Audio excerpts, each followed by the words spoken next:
Good morning, Ratman. I'm your host, Mini Che, and today's episode is brought to you by Mini Rats. They're so small. And by we, I mean I, are doing one of those mini Trench Crusade videos I mentioned I might do that don't replace the weekly episode, which this one is, in fact, replacing the weekly episode, because we made a video and like halfway through, Corgi and I just realized it was bad, needed more refinement, so I figured I'd put together a little video on the borders of the Iron Wall and the Hell Portal in the north. Was supposed to be both in this episode, but I decided it's probably better if there are two, and that will come out either tomorrow or Friday. There might be some stuff I miss, because I might have missed some Discord lore drops. That happens from time to time, where the devs are just like, hey, here's some crucial lore. It's dropped in Discord, and then some people know it, and it gets reiterated, and so on and so forth. So, we'll start off with a quote. They said, "O Du Al-Kanan, lo, Gog and Magog are spoiling the land. So may we pay thee tribute on condition that thou set a barrier between us and them? He said, that wherein my Lord hath established me is better than your tribute. Do but help me with the strength of men. I will set between you and them a bank. Give me pieces of iron, till, when he had levelled up the gap between the cliffs, he said, blow, till, when he had made it a fire, he said, bring me more molten copper to pour thereon. And Gog and Magog were not able to surmount, nor could they pierce it. He said, this is a mercy from my Lord, but when the promise of my Lord cometh to pass, he will lay it low, for the promise of my Lord is true." For those that missed or haven't watched our previous episode on the Sultanate, Du Al-Kanan is a character that appears in the Quran. He is Alexander the Great. Like, he's actually Alexander the Great. Famous Christian Alexander the Great, quite famously, a Christian man 400 years before Christ was born. Anyway,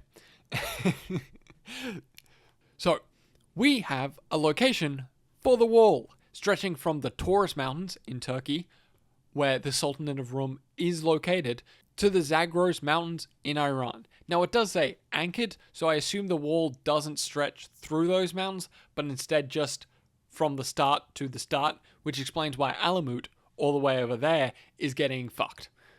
And some wall lore. War, if you will.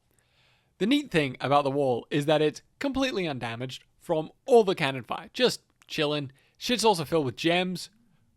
Who fills their wall with gems? Why? To what end? Allah be wild, yo. They shine at night, though, which that might be why. It sounds kind of like pretty. The wall, also never fallen, but the forces of hell have gotten past it, which could explain the whole Alamut constantly being invaded thing, if Alamut is in fact within the boundaries of the wall. The wall, also, liquid. Encased in metal, of course, but every now and then, the heretics manage to break the wall for a hot second, and magma pours out and kills everyone attacking, and then hardens and repairs the wall.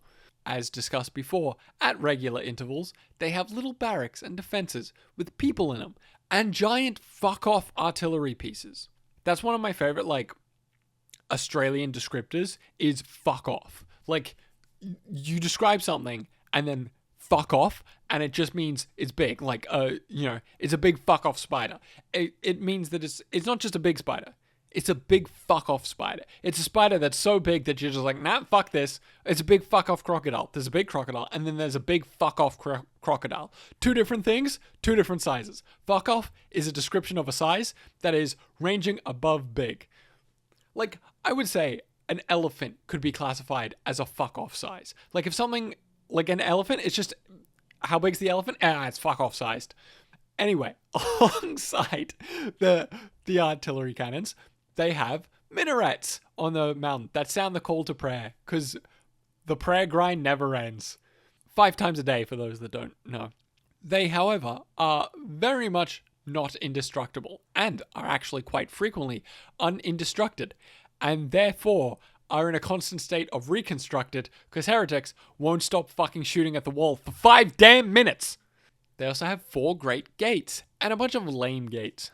The gates are in each of the cardinal directions, so it does seem like the wall does encircle the Sultanate, and not just walls off a section. Each of the gates, and the way it's worded, probably the lame gates, are guarded as fuck, which tracks. Don't have one of your gates against the forces of hell unguarded. That's how you get 1453'd. You don't want to get 1453'd.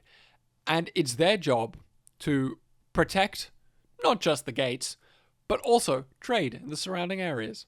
But to make sure they are always guarded, each gate has 2 giant fuck-off Taquin, that being the flesh golems.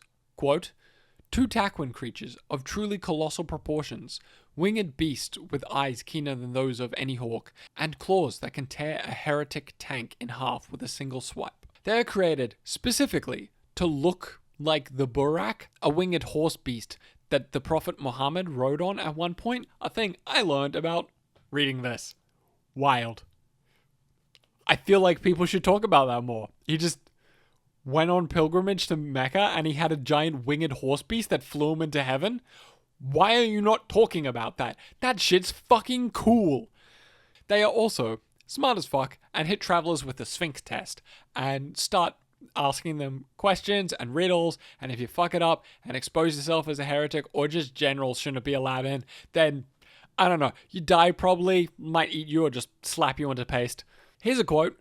Due to their intelligence, the Taquin Guardians are well aware of their artificial nature of their being, suffering from the knowledge of their unnatural existence.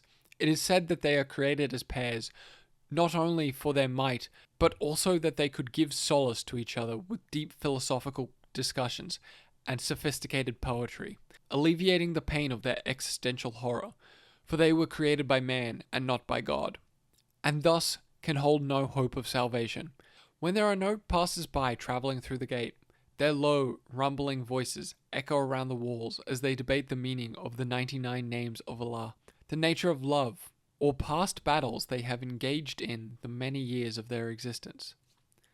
You know, they could have just at least lied and been like, yeah, guys, you totally gonna get into heaven. It's chill.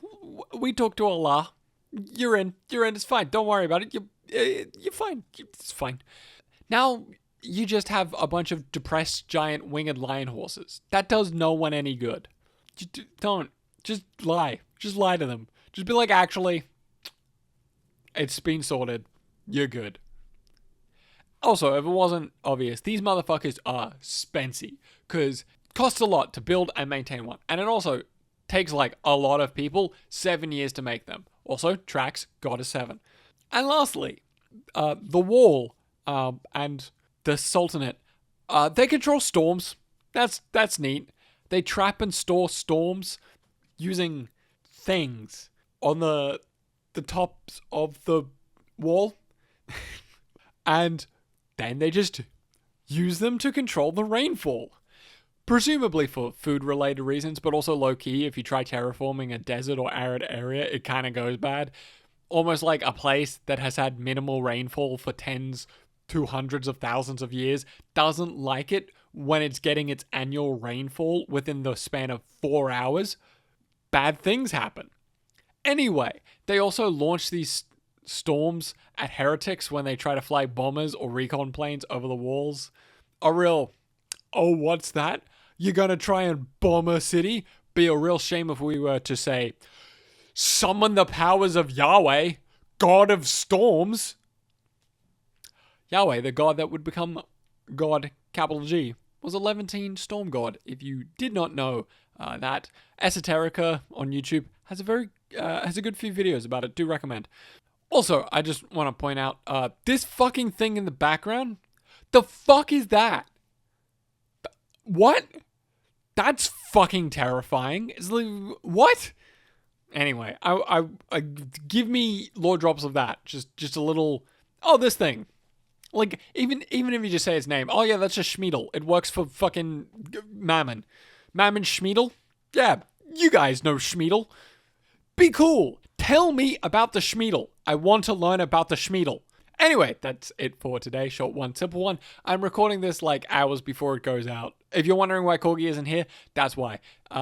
It's just easier to do this on my own and not have to schedule having this. There might be some more updates and stuff about this specifically that I missed on Discord. As I said, it happens. It gets buried. So if there was one, let me know in the comments. remember to like, share, and all that. And we'll see you in a few days or tomorrow. Who knows? Bye.